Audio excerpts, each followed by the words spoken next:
प्यारे विद्यार्थियों नमस्कार। आज हम बीएससी सेकेंड ईयर का टॉपिक है जीन विनिमय क्रॉसिंग ओवर उसके बारे में अध्ययन करेंगे। बीएससी सेकेंड ईयर में पिछले वीडियो में विद्यार्थियों हमने सहलग्नता के बारे में अध्ययन किया था।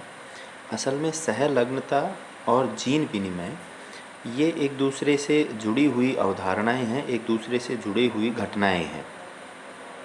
सहलग्नता में हमने जाना था कि एक ही गुणसूत्र पर जो साथ साथ उपस्थित जीन हैं, जब वो एक ही साथ वंशागत हों, एक पीढ़ी से दूसरी पीढ़ी में वो साथ साथ वंशागति दर्शाएं, तो इस प्रकार की जो घटना है वह सहलग्नता कहलाती है। विद्यार्थियों, सहलग्नता में नवीन संयोजन जो नए संयोजन है या पुनर्संयोजन निर्मित नहीं होते हैं। मातृ जो लक्षण है, माता पिता के लक्षण हैं, वैसे ही पुत्री जो संतति होगी उसमें लक्षण आएंगे।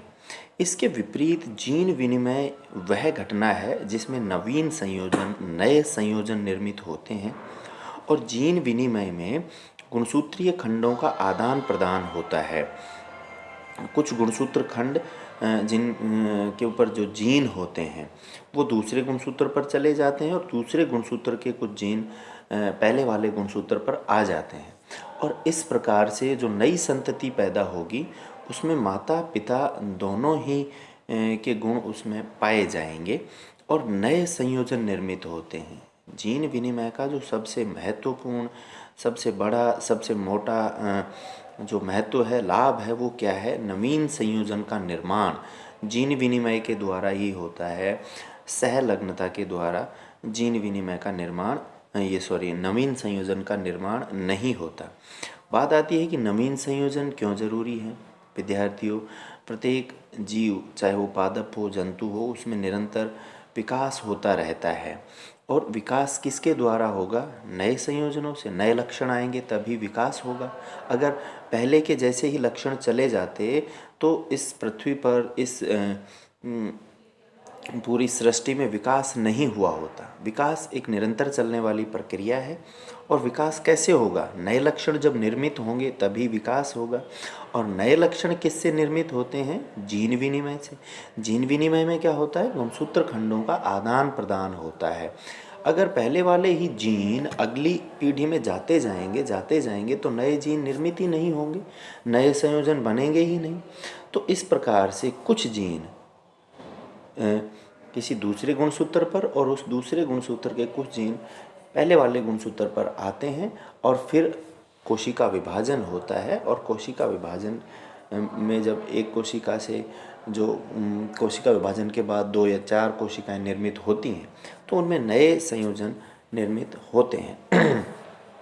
तो जीन विनिमय के द्वारा नवीन संयोजन बनते हैं, विकास होता है, विभिन्नताएं उत्पन्न होती हैं, जबकि सहलग्नता से विभिन्नताएं उत्पन्न नहीं होती हैं। विद्यार्थियों, अगर हम परिभाषा देखें तो अर्धसूत्री विभाजन की पैकाइटिन उपावस्था में, यानी जो प्रोफेज फर्स्ट की पैकाइटिन उपावस्था होती है, उसमें समजात गुणसूत्रों के अभगिनी अर्ध गुणसूत्र नॉन सिस्टर क्रोमेटिड के बीच गुणसूत्र खंडों का आदान प्रदान ही जीन विनिमय कहलाता है। विद्यार्थियों, हमने अर्धसूत्री विभाजन भी पढ़ा है।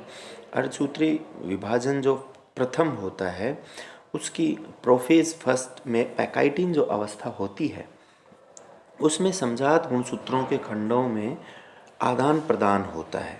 उनमें भी नॉन सिस्टर क्रोमेटिड के बीच खंडों का आदान प्रदान होता है।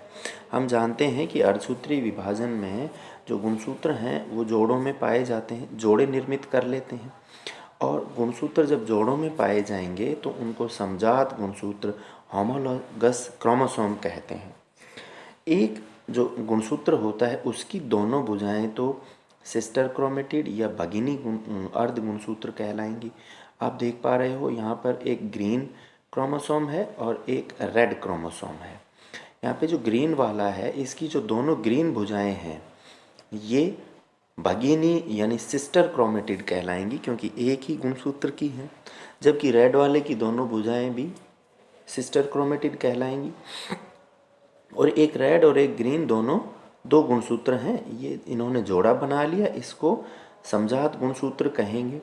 तो हमेशा याद रखना कि गुणसूत्र खंडों का आदान प्रदान यानी जो जीन विनिमय है वो कभी भी यहाँ पर रेड रेड या ग्रीन ग्रीन अर्ध गुणसूत्र में नहीं होगा, सिस्टर क्रोमेटिड में नहीं होगा, नॉन सिस्टर क्रोमेटिड में ही होगा। तो यहाँ पर आप देख पा रहे हो एक जो रेड गुणसूत्र की भुजा है और एक ग्रीन गुणसूत्र की जो भुजा है वो आपस में टच हो रही हैं और उसके बाद रेड वाले पर ग्रीन गुणसूत्र का कुछ हिस्सा आ गया और ग्रीन वाले पर रेड का कुछ हिस्सा आ गया। ये ही क्या है, क्रॉसिंग ओवर है, जीन विनिमय है। अब रेड वाले पर ग्रीन का जो हिस्सा आया है उसमें ग्रीन वाले जीन उसमें चले गए और दूसरे वाले गुणसूत्र पर रेड ग्रीन वाले में रेड का जो हिस्सा आया है वो रेड जो जीन है वो ग्रीन वाले में आ गए। एक ही गुणसूत्र में अगर होंगे तो उसमें तो सारे जीन एक जैसे ही पाए जाएंगे एक गुणसूत्र में। तो अगर ग्रीन में ही होता तो वो क्रॉसिंग ओवर नहीं होता। तो हमेशा याद रखना क्रॉसिंग ओवर या जीन विनिमय हमेशा समजात गुणसूत्रों की नॉन सिस्टर क्रोमेटिड के बीच पाया जाता है और इसी कारण से इससे नवीन संयोजन उत्पन्न होते हैं। विद्यार्थियों, हमने सहलगनता के बारे में बातचीत की थी। तो सहलगनता मानचित्र एक होता है, उसके द्वारा भी जीन विनिमय की आवृत्ति का प्रयोग किया जाता है। सहलगनता मानचित्र ये होता है कि गुणसूत्र पर पाए जाने वाले जो विभिन्न जीन हैं उनके रेखीय अनुक्रम और उनके बीच की दूरी को एक मानचित्र या एक मैप के द्वारा दर्शाया जाता है। इसे स्टुटवेंट ने सर्वप्रथम बनाया था और इसके लिए हमें क्या चाहिए, गुणसूत्र पे जो जीन पाए जाएंगे उनके बीच की दूरी कितनी होती है, इससे हमें ये पता लग जाता है ना। तो सहलगनता मानचित्र बनाते समय दो सहलग्नी जीन के मध्य दूरी मानचित्र इकाई अथवा सेंटीमॉर्गन कहलाती है, क्योंकि मॉर्गन ने ही सहलगनता के नियम इजाद किए थे, मॉर्गन ने ही सहलगनता के नियम बताए थे। यहाँ हम जीनों के मध्य दूरी और सहलगनता मानचित्र क्यों पढ़ रहे हैं, क्योंकि हमने ये पहले भी जाना था कि जीनों के मध्य जितनी कम दूरी होगी तो सहलगनता बढ़ेगी और दूरी अगर अधिक होगी तो उनमें क्रॉसिंग ओवर या जीन विनिमय की आवृत्ति बढ़ जाती है। हमने पिछले वीडियो में भी पढ़ा था कि जीनों के मध्य दूरी सहलगनता के व्युत्क्रमानुपाती होती है, लेकिन जीन के मध्य जो दूरी है वह जीन विनिमय या क्रॉसिंग ओवर के समानुपाती होती है। अर्थात जीन्स के बीच अगर दूरी अधिक होगी तो उनमें जीन विनिमय होने की संभावना अधिक होगी और सहलगनता होने की संभावना कम होगी। अब हम जीन विनिमय के प्रकार के बारे में पढ़ते हैं विद्यार्थियों। जीन विनिमय मुख्य रूप से 3 प्रकार के होते हैं। एकल जीन विनिमय, जब समजात गुणसूत्रों के एक युग्म में प्रत्येक समजात गुणसूत्र के अर्धसूत्रों में जीन विनिमय द्वारा एकमात्र ही काइज़मा या काइज़मेटा बनता है तो उसे एकल जीन विनिमय कहते हैं। जब 2 काइज़मेटा बनते हैं तो दोहरा जीन विनिमय या डबल क्रॉसिंग ओवर, और जब 2 से अधिक काइज़मेटा बनते हैं तो उसे मल्टीपल क्रॉसिंग और बहुगुणित जीन विनिमय कहते हैं। बात आती है काइज़मा या काइज़मेटा क्या है। आप इस आपकी मोबाइल स्क्रीन पर देख पा रहे हो, जहाँ पर दोनों समजात गुणसूत्रों की भुजाएं मिल रही हैं वहाँ एक्स की आकृति निर्मित हो रही है। ये एक्स की आकृति ही क्या कहलाती है, काइज़मा या काइज़मेटा कहलाते हैं। यहाँ पर आप देख पा रहे हो ग्रीन और रेड जो क्रोमोसोम है उनकी दोनों भुजाएं जहाँ टच हो रही हैं वहाँ एक्स की आकृति बन गई।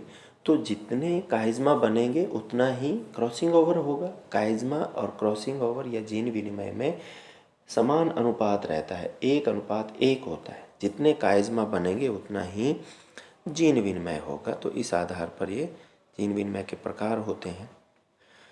बात आती है जीन विनिमय यानी क्रॉसिंग ओवर को प्रभावित करने वाले कारक। सबसे पहले लोकाई ऑफ क्रोमोसोम, गुणसूत्रों के विस्थल। गुणसूत्रीय भाग जैसे शीर्ष भाग यानी टीलोमियर, गुणसूत्र बिंदु यानी सेंट्रोमियर में जीन विनिमय नहीं होता है। हमेशा याद रखना जीन विनिमय सेंट्रोमियर और टीलोमियर के बीच में होता है सेंट्रोमियर, और टीलोमियर खुद कभी क्रॉसिंग ओवर नहीं करते।